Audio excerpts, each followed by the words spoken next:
Hello दोस्तों, राधे राधे, जय श्री कृष्ण। आज हमने यह वीडियो आप लोगों के लिए बनाई है। इस वीडियो में आज हमने माता के 9 रूपों का वर्णन किया है।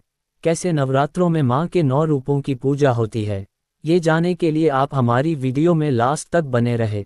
अगर वीडियो अच्छी लगे तो सब्सक्राइब जरूर करें, धन्यवाद। और कमेंट में जय माता दी जरूर देखें। शैलपुत्री माँ दुर्गा की पहली शक्ति की पावन कथा। नवरात्रि में दुर्गा पूजा के अवसर पर दुर्गा देवी के 9 रूपों की पूजा उपासना बहुत ही विधि विधान से की जाती है। इन रूपों के पीछे तात्विक अवधारणाओं का परिज्ञान धार्मिक, सांस्कृतिक और सामाजिक विकास के लिए आवश्यक है। आइए जानते हैं माँ शैलपुत्री के बारे में। माँ दुर्गा को सर्वप्रथम शैलपुत्री के रूप में पूजा जाता है। हिमालय के वहां पुत्री के रूप में जन्म लेने के कारण उनका नामकरण हुआ शैलपुत्री। इनका वाहन वृषभ है, इसलिए ये देवी वृषारूढ़ा के नाम से भी जानी जाती हैं। इस देवी ने दाएं हाथ में त्रिशूल धारण कर रखा है और बाएं हाथ में कमल सुशोभित है। यही देवी प्रथम दुर्गा हैं। ये ही सती के नाम से भी जानी जाती हैं। उनकी एक मार्मिक कहानी है। एक बार जब प्रजापति ने यज्ञ किया तो इसमें सारे देवताओं को निमंत्रित किया, भगवान शंकर को नहीं। सती यज्ञ में जाने के लिए विकल हो उठी। शंकर जी ने कहा कि सारे देवताओं को निमंत्रित किया गया है, उन्हें नहीं। ऐसे में वहां जाना उचित नहीं है। सती का प्रबल आग्रह देखकर शंकर जी ने उन्हें यज्ञ में जाने की अनुमति दे दी।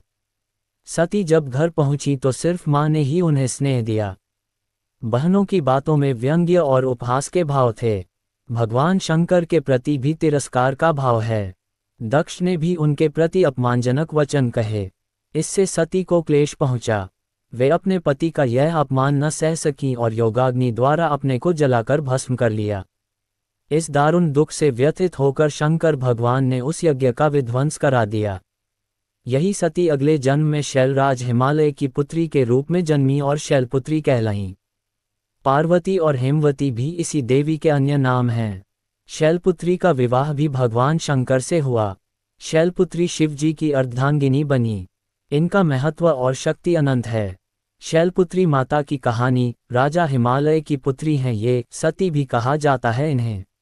नवरात्र के 9 दिन भक्ति और साधना के लिए बहुत पवित्र माने गए हैं। इसके पहले दिन शैलपुत्री की पूजा की जाती है। शैलपुत्री हिमालय की पुत्री हैं। हिमालय पर्वतों का राजा है। वह अडिग है, उसे कोई हिला नहीं सकता। जब हम भक्ति का रास्ता चुनते हैं तो हमारे मन में भी भगवान के लिए इसी तरह का अडिग विश्वास होना चाहिए, तभी हम अपने लक्ष्य तक पहुंच सकते हैं। यही कारण है कि नवरात्र के पहले दिन शैलपुत्री की पूजा की जाती है। माँ शैलपुत्री सती के नाम से भी जानी जाती हैं। इनकी कहानी इस प्रकार है। एक बार प्रजापति दक्ष ने यज्ञ करवाने का फैसला किया। इसके लिए उन्होंने सभी देवी देवताओं को निमंत्रण भेज दिया, लेकिन भगवान शिव को नहीं। देवी सती भलीभांति जानती थी कि उनके पास निमंत्रण आएगा, लेकिन ऐसा नहीं हुआ। वो उस यज्ञ में जाने के लिए बेचैन थीं, लेकिन भगवान शिव ने मना कर दिया। उन्होंने कहा कि यज्ञ में जाने के लिए उनके पास कोई भी निमंत्रण नहीं आया है और इसलिए वहां जाना उचित नहीं है। सती नहीं मानी और बार बार यज्ञ में जाने का आग्रह करती रहीं। सती के ना मानने की वजह से शिव को उनकी बात माननी पड़ी और अनुमति दे दी। सती जब अपने पिता प्रजापित दक्ष के यहाँ पहुंची तो देखा कि कोई भी उनसे आदर और प्रेम के साथ बातचीत नहीं कर रहा है। सारे लोग मुंह फेरे हुए हैं और सिर्फ उनकी माता ने स्नेह से उन्हें गले लगाया। उनकी बाकी बहनें उनका उपहास उड़ा रही थीं और सती के पति भगवान शिव को भी तिरस्कृत कर रही थीं। स्वयं दक्ष ने भी अपमान करने का मौका ना छोड़ा। ऐसा व्यवहार देख सती दुखी हो गईं। अपना और अपने पति का अपमान उनसे सहन न हुआ और फिर अगले ही पल उन्होंने वो कदम उठाया जिसकी कल्पना स्वयं दक्ष ने भी नहीं की होगी। सती ने उसी यज्ञ की अग्नि में खुद को स्वाहा कर अपने प्राण त्याग दिए।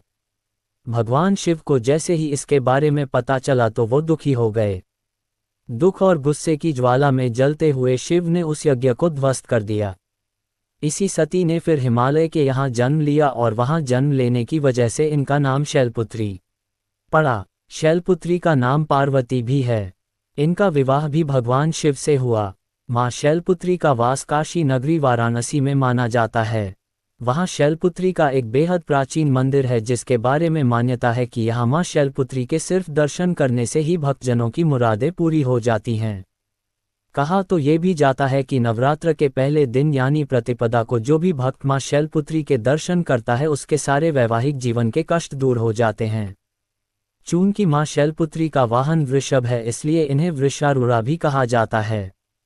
इनके बाएं हाथ में कमल और दाएं हाथ में त्रिशूल रहता है। नवरात्रि की दूसरी देवी ब्रह्मचारिणी की पावन कथा। दधाना करपद्माभ्यामक्षमालाकमंडिलु देवी प्रसीद तु मयि ब्रह्मचारिण्यनुत्तमा। माँ दुर्गा की नवशक्ति का दूसरा स्वरूप ब्रह्मचारिणी का है। यहाँ ब्रह्म का अर्थ तपस्या से है। माँ दुर्गा का ये स्वरूप भक्तों और सिद्धों को अनंत फल देने वाला है। इनकी उपासना से तप, त्याग, वैराग्य, सदाचार और संयम की वृद्धि होती है। ब्रह्मचारिणी का अर्थ तप की चारिणी यानी तप का आचरण करने वाली। देवी का ये रूप पूर्ण ज्योतिर्मय और अत्यंत भव्य है। इस देवी के दाएं हाथ में जप की माला है और बाएं हाथ में ये कमंडल धारण किए हैं। पूर्व जन्म में इस देवी ने हिमालय के घर पुत्री रूप में जन्म लिया था और नारद जी के उपदेश से भगवान शंकर को रूप में प्राप्त करने के लिए घोर तपस्या की थी। इस कठिन तपस्या के कारण इन्हें तपश्चारिणी अर्थात ब्रह्मचारिणी नाम से अभिहित किया गया।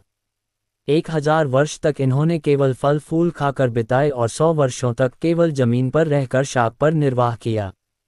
कुछ दिनों तक कठिन उपवास रखे और खुले आकाश के नीचे वर्षा और धूप के घोर कष्ट सहे। 3000 वर्षों तक टूटे हुए बिल्व पत्र खाए और भगवान शंकर की आराधना करती रहीं। इसके बाद तो उन्होंने सूखे बिल्व पत्र खाना भी छोड़ दिए। कई हजार वर्षों तक निर्जल और निराहार रहकर तपस्या करती रहीं। पत्तों को खाना छोड़ देने के कारण ही इनका नाम अपर्णा नाम पड़ गया। कठिन तपस्या के कारण देवी का शरीर एकदम क्षीण हो गया। देवता, ऋषि, सिद्धगण, मुनि सभी ने ब्रह्मचारिणी की तपस्या को अभूतपूर्व पुण्य कृत्य बताया, सराहना की और कहा, हे देवी, आज तक किसी ने इस तरह की कठोर तपस्या नहीं की। ये तुम ही से ही संभव थी। तुम्हारी मनोकामना परिपूर्ण होगी और भगवान चंद्रमौली शिवजी तुम्हें पति रूप में प्राप्त होंगे। अब तपस्या छोड़कर घर लौट जाओ, जल्द ही तुम्हारे पिता तुम्हें बुलाने आ रहे हैं। इस देवी की कथा का सार यह है कि जीवन के कठिन संघर्षों में भी मन विचलित नहीं होना चाहिए। माँ ब्रह्मचारिणी देवी की कृपा से सर्व सिद्धि प्राप्त होती है। दुर्गा पूजा के दूसरे दिन देवी के इसी स्वरूप की उपासना की जाती है। चंद्रघंटा, माँ दुर्गा की तीसरी शक्ति की पावन कथा। पिंड प्रवरारुरा चंडकोपास्त्र के र्युता प्रसादम तनुते मह्यम चंद्रघंटति विश्रुता। माँ दुर्गा की तीसरी शक्ति है चंद्रघंटा। नवरात्रि में तीसरे दिन इसी देवी की पूजा आराधना की जाती है। देवी का ये स्वरूप परम शांतिदायक और कल्याणकारी है। इसीलिए कहा जाता है कि हमें निरंतर उनके पवित्र विग्रह को ध्यान में रखकर साधना करना चाहिए। उनका ध्यान हमारे इहलोक और परलोक दोनों के लिए कल्याणकारी और सद्गति देने वाला है। इस देवी के मस्तक पर घंटे के आकार का आधा चंद्र है, इसीलिए इस देवी को चंद्रघंटा कहा गया है। इनके शरीर का रंग सोने के समान बहुत चमकीला है। इस देवी के 10 हाथ हैं। वे खड्ग और अन्य अस्त्र शस्त्र से विभूषित हैं। सिंह पर सवार इस देवी की मुद्रा युद्ध के लिए उद्धत रहने की है। इसके घंटे सी भयानक ध्वनि से अत्याचारी दानव, दैत्य और राक्षस कांपते रहते हैं। नवरात्रि में तीसरे दिन इसी देवी की पूजा का महत्व है। इस देवी की कृपा से साधक को अलौकिक वस्तुओं के दर्शन होते हैं, दिव्य सुगंधियों का अनुभव होता है और कई तरह की ध्वनियां सुनाई देने लगती हैं। इन क्षणों में साधक को बहुत सावधान रहना चाहिए। इस देवी की आराधना से साधक में वीरता और निर्भयता के साथ ही सौम्यता और विनम्रता का विकास होता है। इसलिए हमें चाहिए कि मन, वचन और कर्म के साथ ही काया को विहित विधि विधान के अनुसार परिशुद्ध पवित्र करके चंद्रघंटा के शरणागत होकर उनकी उपासना आराधना करना चाहिए। इससे सारे कष्टों से मुक्त होकर सहज ही परम पद के अधिकारी बन सकते हैं। ये देवी कल्याणकारी है। नवरात्रि की चौथी देवी कूष्मांडा की पावन कथा। सुरा संपूर्ण कलश रुधिराप्लुतमेव च दधाना हस्तपद्माभ्या कूष्मांडा शुभदास्तु में। नवरात्रि में चौथे दिन देवी को कूष्मांडा के रूप में पूजा जाता है। अपनी मंद हल्की हंसी के द्वारा अंड यानी ब्रह्मांड को उत्पन्न करने के कारण इस देवी को कूष्मांडा नाम से अभिहित किया गया है। जब सृष्टि नहीं थी, चारों तरफ अंधकार ही अंधकार था, तब इसी देवी ने अपने ईशत हास्य से ब्रह्मांड की रचना की थी। इसीलिए इसे सृष्टि की आदिस्वरूपा या आदिशक्ति कहा गया है। इस देवी की 8 भुजाएं हैं, इसलिए अष्टभुजा कहलाईं। इनके 7 हाथों में क्रमशः कमंडल, धनुष, बाण, कमल पुष्प, अमृतपूर्ण कलश, चक्र तथा गदा हैं। 8वें हाथ में सभी सिद्धियों और निधियों को देने वाली जपमाला है। इस देवी का वाहन सिंह है और इन्हें कुम्हरे की बलि प्रिय है। संस्कृति में कुम्हरे को कुष्मांड कहते हैं, इसलिए इस देवी को कुष्मांडा। इस देवी का वास सूर्यमंडल के भीतर लोक में है। सूर्यलोक में रहने की शक्ति क्षमता केवल इन्हीं में है। इसीलिए इनके शरीर की कांति और प्रभा सूर्य की भांति ही दैदीप्यमान है। इनके ही तेज से 10 दिशाएं आलोकित हैं। ब्रह्मांड की सभी वस्तुओं और प्राणियों में इन्हीं का तेज व्याप्त है। अचंचल और पवित्र मन से नवरात्रि के चौथे दिन इस देवी की पूजा आराधना करना चाहिए। इससे भक्तों के रोगों और शोकों का नाश होता है तथा उसे आयु, यश, बल और आरोग्य प्राप्त होता है। ये देवी अत्यल्प सेवा और भक्ति से ही प्रसन्न होकर आशीर्वाद देती हैं। सच्चे मन से पूजा करने वाले को सुगमता से परम पद प्राप्त होता है। विधि विधान से पूजा करने पर भक्त को कम समय में ही कृपा का सूक्ष्म भाव अनुभव होने लगता है। ये देवी आधियों व्याधियों से मुक्त करती हैं और उसे सुख, समृद्धि और उन्नति प्रदान करती हैं। अंततः इस देवी की उपासना में भक्तों को सदैव तत्पर रहना चाहिए। मां कूष्मांडा की विधिवत रूप से पूजा करने की मान्यता है। ऐसा कहा जाता है कि इस दिन जो भी सच्चे मन और भक्तिभाव से मां कूष्मांडा की पूजा करता है, उसको हर तरह की समस्याओं से छुटकारा मिल जाता है। आइए इस लेख में व्रत कथा के बारे में विस्तार से जानते हैं। मां कूष्मांडा की विधि अनुसार पूजा करने की मान्यता है। ऐसा कहा जाता है कि इस दिन विधिवत रूप से व्रत का पालन करते हुए माता की पूजा करने से व्यक्ति को मनोवांछित फलों की प्राप्ति हो सकती है। यही नहीं, व्यक्ति को रोग दोष आदि से छुटकारा मिलता और जीवन में उत्तम परिणाम देखने को मिलते हैं। मां कूष्मांडा की महिमा अपरंपार है। नवरात्रि के 9 दिनों तक माता रानी के 9 अलग अलग स्वरूपों की पूजा की जाती है, जिसमें चौथे दिन देवी दुर्गा के कूष्मांडा स्वरूप की पूजा होती है। इस दौरान मां अपने भक्तों का उद्धार और सभी दुष्टों का संहार करने के लिए धरती पर आती हैं। ऐसे में चौथे दिन देवी को प्रसन्न करने के लिए पूजा के बाद उनकी कथा जरूर पढ़नी चाहिए। धार्मिक मान्यताओं के अनुसार ऐसा कहा जाता है कि जो भक्त पूरी श्रद्धा के साथ व्रत रख इस दिन व्रत कथा पढ़ता है, उनकी सभी मनोकामनाएं पूरी हो जाती है। आइए इस लेख में ज्योतिषाचार्य पंडित अरविंद त्रिपाठी से मां कूष्मांडा की व्रत कथा के बारे में जानते हैं। शारदीय नवरात्रि के चौथे दिन मां दुर्गा के चौथे स्वरूप अर्थात मां कूष्मांडा की पूजा अर्चना की जाती है। पौराणिक कथाओं के अनुसार सृष्टि की उत्पत्ति से पहले जब चारों ओर अंधकार था और धरती पर कोई जीव जंतु नहीं था, उस समय मां दुर्गा ने ब्रह्मांड की रचना की थी। यही वजह कि देवी के इस स्वरूप को कूष्मांडा माता कहा जाता है। सृष्टि की उत्पत्ति करने के कारण ही इन्हें आदिशक्ति भी कहा जाता है। सिंह पर सवार मां कूष्मांडा की 8 भुजाएं हैं। इनके हाथों में चक्र, गदा, धनुष, कमंडल, बाण और एक अमृत से भरा हुआ कलश होता है। मां कूष्मांडा की महिमा अपरंपार है। ऐसे में नवरात्रि के चौथे दिन देवी के इस स्वरूप की विधि अनुसार पूजा करने की विशेष मान्यता है। पूजा के बाद कूष्मांडा माता की व्रत कथा पढ़ने का भी शास्त्रों में महत्व मिलता है। कहते हैं, नवरात्रि के चौथे दिन इस व्रत कथा को पढ़ने से आपकी हर इच्छाएं पूरी होती हैं। आपके जीवन में उत्तम परिणाम देखने को मिल सकते हैं।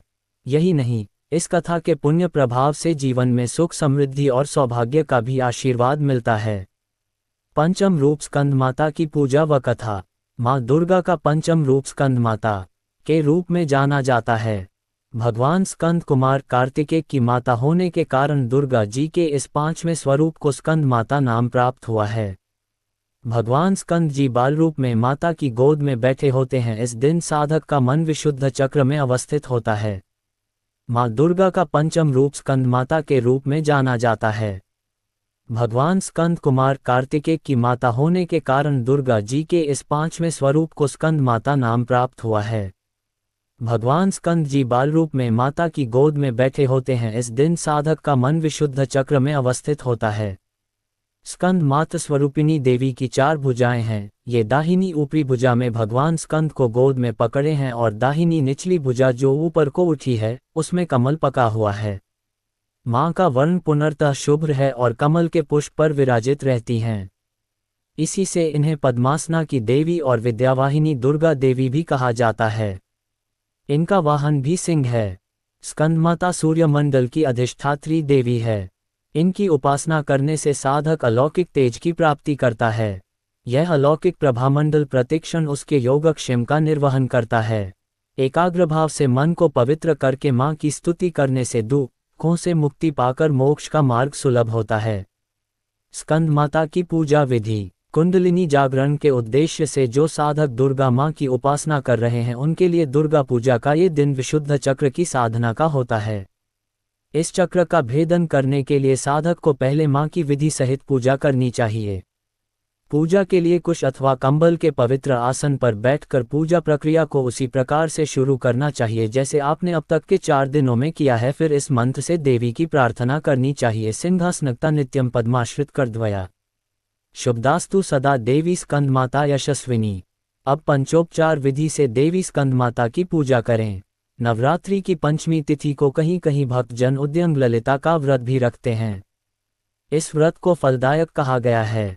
जो भक्त देवी स्कंद माता की भक्ति भाव सहित पूजन करते हैं उसे देवी की कृपा प्राप्त होती है।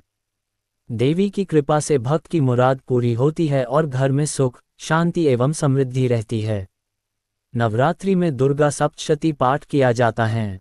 स्कंद माता का मंत्र सिंहासना गता नित्यम पद्माश्रित कर द्वया शुभदास्तु सदा देवी स्कंदमाता यशस्विनी। या देवी सर्वभूतेषु मां स्कंदमाता रूपेण संस्थिता। नमस्तस्य नमस्तस्य नमस्तस्य नमो नमः।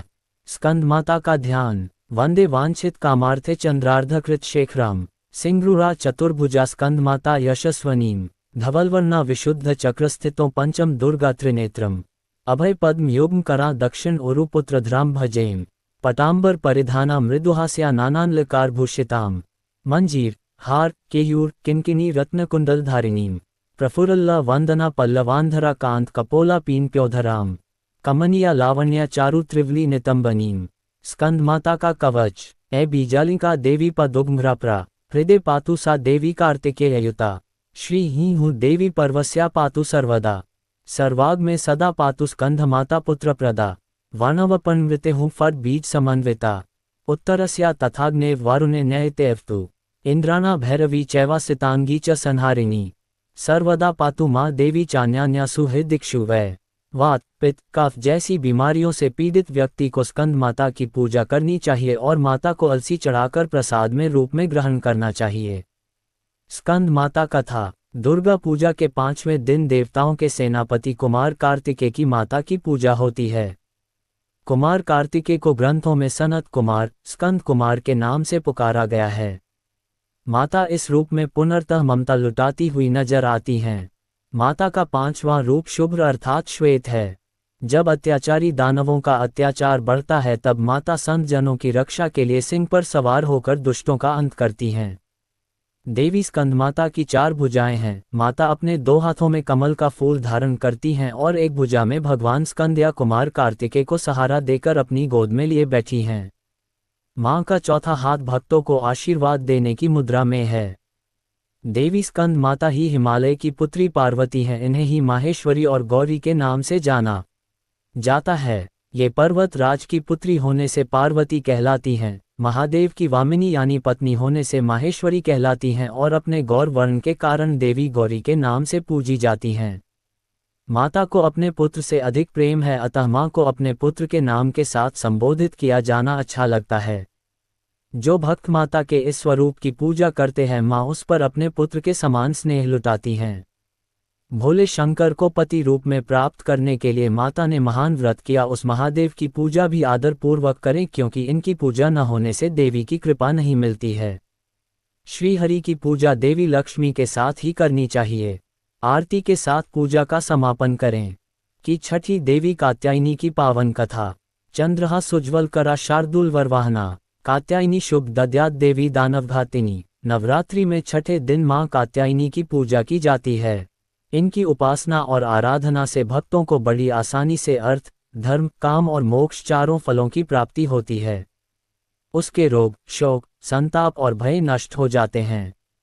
जन्मों के समस्त पाप भी नष्ट हो जाते हैं। इस देवी को नवरात्रि में छठे दिन पूजा जाता है। कात्य गोत्र में विश्व प्रसिद्ध महर्षि कात्यायन ने भगवती पराम्बा की उपासना की, कठिन तपस्या की। उनकी इच्छा थी कि उन्हें पुत्री प्राप्त हो। मां भगवती ने उनके घर पुत्री के रूप में जन्म लिया, इसलिए ये देवी कात्यायनी कहलाईं। इनका गुण शोध कार्य है, इसीलिए इस वैज्ञानिक युग में कात्यायनी का महत्व सर्वाधिक हो जाता है। इनकी कृपा से ही सारे कार्य पूरे जो जाते हैं। ये वैद्यनाथ नामक स्थान पर प्रकट होकर पूजी गईं। मां कात्यायनी अमोघ फलदायिनी हैं। भगवान कृष्ण को पति रूप में पाने के लिए ब्रज की गोपियों ने इन्हीं की पूजा की थी। ये पूजा कालिंदी यमुना के तट पर की गई थी, इसीलिए ये ब्रजमंडल की अधिष्ठात्री देवी के रूप में प्रतिष्ठित हैं। इनका स्वरूप अत्यंत भव्य और दिव्य है। ये स्वर्ण के समान चमकीली हैं और भास्वर हैं। इनकी 4 भुजाएं हैं। दाईं तरफ का ऊपर वाला हाथ अभय मुद्रा में है तथा नीचे वाला हाथ वर मुद्रा में। मां के बाईं तरफ के ऊपर वाले हाथ में तलवार है व नीचे वाले हाथ में कमल का फूल सुशोभित है। इनका वाहन भी सिंह है। इनकी उपासना और आराधना से भक्तों को बड़ी आसानी से अर्थ, धर्म, काम और मोक्ष चारों फलों की प्राप्ति होती है। भक्तों के रोग, शोक, संताप और भय नष्ट हो जाते हैं। जन्मों के समस्त पाप भी नष्ट हो जाते हैं। इसलिए कहा जाता है कि इस देवी की उपासना करने से परम पद की प्राप्ति होती है। कालरात्रि, मां दुर्गा की 7वीं शक्ति की पावन कथा। एकविनी जपाकर्णपुरा नग्नाखरा स्थिता, लंबोष्ठी कर्णिका कर्णी तैलाभ्यक्त शरीरिणी, वामपादोल्लसल्लोहलता कंटिकभूषण, वर्धनमूर्धध्वजा कृष्णा कालरात्रिर्भंकरी। नाम से अभिव्यक्त होता है कि मां दुर्गा की यह 7वीं शक्ति कालरात्रि के नाम से जानी जाती है, अर्थात जिनके शरीर का रंग घने अंधकार की तरह एकदम काला है। नाम से ही जाहिर है कि इनका रूप भयानक है। सिर के बाल बिखरे हुए हैं और गले में विद्युत की तरह चमकने वाली माला है। अंधकार में स्थितियों का विनाश करने वाली शक्ति है कालरात्रि। काल से भी रक्षा करने वाली यह शक्ति है। इस देवी के 3 नेत्र हैं। ये तीनों ही नेत्र ब्रह्मांड के समान गोल हैं। इनकी सांसों से अग्नि निकलती रहती है।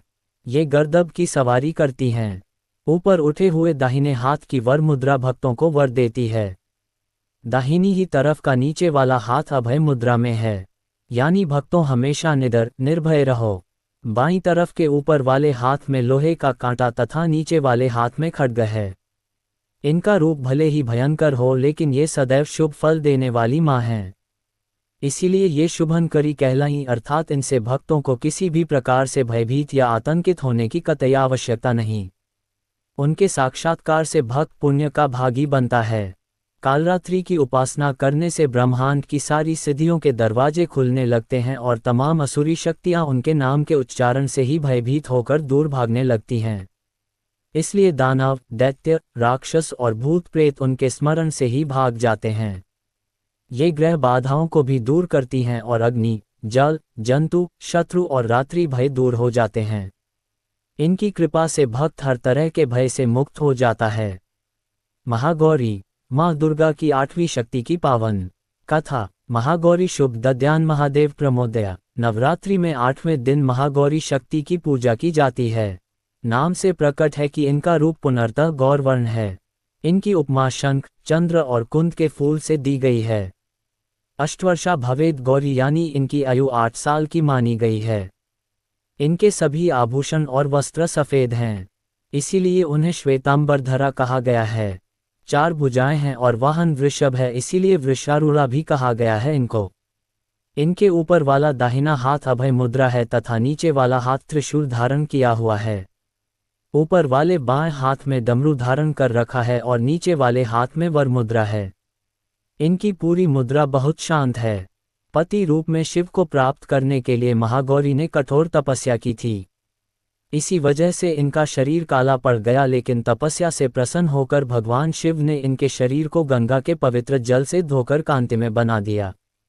उनका रूप गौर वर्ण का हो गया, इसीलिए ये महागौरी कहलाईं। ये अमोघ फलदायिनी हैं और इनकी पूजा से भक्तों के तमाम कलश धुल जाते हैं।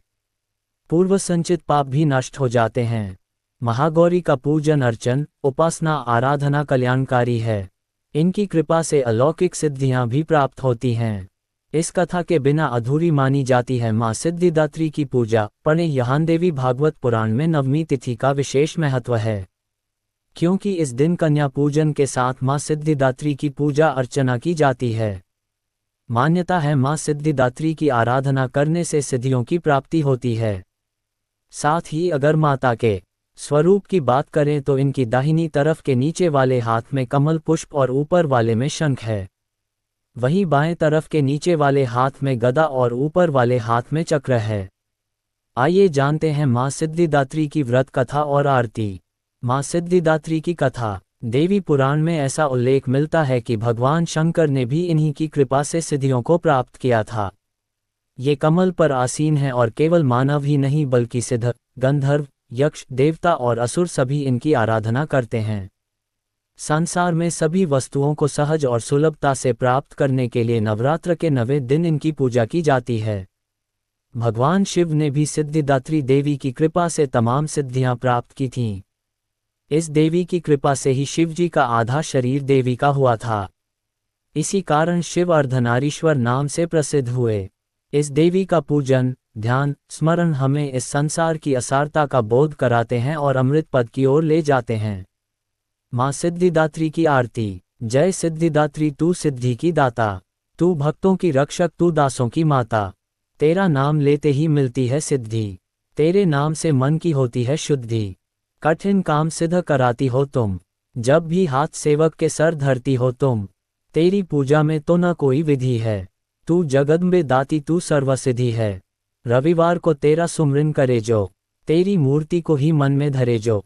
तुम सब काज उसके कराती हो पूरे, कभी काम उसके रहे न अधूरे। तुम्हारी दया और तुम्हारी यह माया, रखे जिसके सर पर मैया अपनी छाया।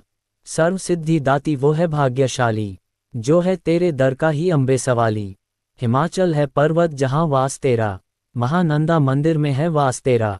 मुझे आसरा है तुम्हारा ही माता, वंदना है सवाली तू जिसकी दाता। माँ सिद्धिदात्री के मंत्र। सिद्ध गंधर्व यक्षाद्यैर्सुरैरमरैरपि, सेव्यमाना सदा भूयात् सिद्धिदा सिद्धिदायिनी। सिद्धिदात्री माँ दुर्गा की 9वीं शक्ति की पावन कथा। माँ दुर्गा जी की 9वीं शक्ति का नाम सिद्धिदात्री हैं। ये सभी प्रकार की सिद्धियों को देने वाली हैं। नवरात्रि पूजन के 9वें दिन इनकी उपासना की जाती है। इस दिन शास्त्रीय विधि विधान और पूर्ण निष्ठा के साथ साधना करने वाले साधक को सभी सिद्धियों की प्राप्ति हो जाती है। सृष्टि में कुछ भी उसके लिए अगम्य नहीं रह जाता है। ब्रह्मांड पर पूर्ण विजय प्राप्त करने की सामर्थ्य उसमें आ जाती है। मार्कंडेय पुराण के अनुसार अणिमा, महिमा, गरिमा, लघिमा, प्राप्ति, प्राकाम्य, ईशित्व और वशित्व ये 8 सिद्धियां होती हैं। ब्रह्मवैवर्त पुराण के श्री कृष्ण जन्मखंड में ये संख्या 18 बताई गई है। इनके नाम इस प्रकार हैं: 1. अणिमा 2, लघिमा 3, प्राप्ति 4, प्राकाम्य 5, महिमा 6, ईशित्व, वाशित्व 7, सर्वकामावसायिता 8, सर्वज्ञत्व 9, दूरश्रवण 10, परकाय प्रवेशन 11, सिद्धि 12, कल्पवृक्षत्व 13, सृष्टि 14, संहारकरण सामर्थ्य 15, अमृतत्व 16, सर्वन्यायकत्व 17, भावना 18, सिद्धि 2। माँ सिद्धिदात्री भक्तों और साधकों को ये सभी सिद्धियां प्रदान करने में समर्थ हैं। देवी पुराण के अनुसार भगवान शिव ने इनकी कृपा से ही इन सिद्धियों को प्राप्त किया था। इनकी अनुकंपा से ही भगवान शिव का आधा शरीर देवी का हुआ था। इसी कारण वे लोक में अर्धनारीश्वर नाम से प्रसिद्ध हुए। माँ सिद्धिदात्री 4 भुजाओं वाली हैं। इनका वाहन सिंह है। ये कमल पुष्प पर भी आसीन होती हैं। इनकी दाहिनी तरफ के नीचे वाले हाथ में कमल पुष्प है। प्रत्येक मनुष्य का ये कर्तव्य है कि वह माँ सिद्धिदात्री की कृपा प्राप्त करने का निरंतर प्रयत्न करें, उनकी आराधना की ओर अग्रसर हो। इनकी कृपा से अनंत दुख रूप संसार से निर्लिप्त रहकर सारे सुखों का भोग करता हुआ वह मोक्ष को प्राप्त कर सकता है। नवदुर्गाओं में माँ सिद्धिदात्री अंतिम हैं। अन्य 8 दुर्गाओं की पूजा उपासना शास्त्रीय विधि विधान के अनुसार करते हुए भक्त दुर्गा पूजा के 9वें दिन इनकी उपासना में प्रवृत्त होते हैं। इन सिद्धिदात्री माँ की उपासना पूर्ण कर लेने के बाद भक्तों और साधकों की लौकिक पारलौकिक सभी प्रकार की कामनाओं की पूर्ति हो जाती है। सिद्धिदात्री माँ के कृपा पात्र भक्त के भीतर कोई ऐसी कामना शेष बचती ही नहीं है जिसे वह पूर्ण करना चाहे। वह सभी सांसारिक इच्छाओं, आवश्यकताओं और स्पृहाओं से ऊपर उठकर मानसिक रूप से माँ भगवती के दिव्य लोकों में विचरण करता हुआ उनके कृपा रस पीयूष का निरंतर पान करता हुआ विषय भोग शून्य हो जाता है। माँ भगवती का परम सान्निध्य ही उसका सर्वस्व हो जाता है। इस परम पद को पाने के बाद उसे अन्य किसी भी वस्तु की आवश्यकता नहीं रह जाती। माँ के चरणों का ये सान्निध्य प्राप्त करने के लिए हमें निरंतर नियमनिष्ठ रहकर उनकी उपासना करनी चाहिए। माँ भगवती का स्मरण, ध्यान, पूजन हमें इस संसार की असारता का बोध कराते हुए वास्तविक परम शांतिदायक अमृत पद की ओर ले जाने वाला है। इनकी आराधना से जातक को अनिमा, लधिमा, प्राप्ति, प्राकाम्य, महिमा, ईशित्व, सर्वकामावसायिता, दूर श्रवण, परकामा प्रवेश, वाक्सिद्ध, अमृतत्व भावना सिद्धि आदि समस्त सिद्धियों नवनिधियों की प्राप्ति होती है। आज के युग में इतना कठिन तप तो कोई नहीं कर सकता, लेकिन अपनी शक्तिनुसार जप, तप, पूजा अर्चना कर कुछ तो माँ की कृपा का पात्र बनता ही है। प्रत्येक सर्वसाधारण के लिए आराधना योग्य ये श्लोक सरल और स्पष्ट है। माँ जगदम्बे की भक्ति पाने के लिए इसे कंठस्थ कर नवरात्रि में नवमी के दिन इसका जाप करना चाहिए। या देवी सर्वभूतेषु माँ सिद्धिदात्री रूपेण संस्थिता, नमस्तस्यै नमस्तस्यै नमस्तस्यै नमो नमः। अर्थ, हे माँ सर्वत्र विराजमान और माँ सिद्धिदात्री के रूप में प्रसिद्ध अम्बे, आपको मेरा बार बार प्रणाम है, या मैं आपको बारंबार प्रणाम करता हूँ। हे माँ, मुझे अपनी कृपा का पात्र बनाओ।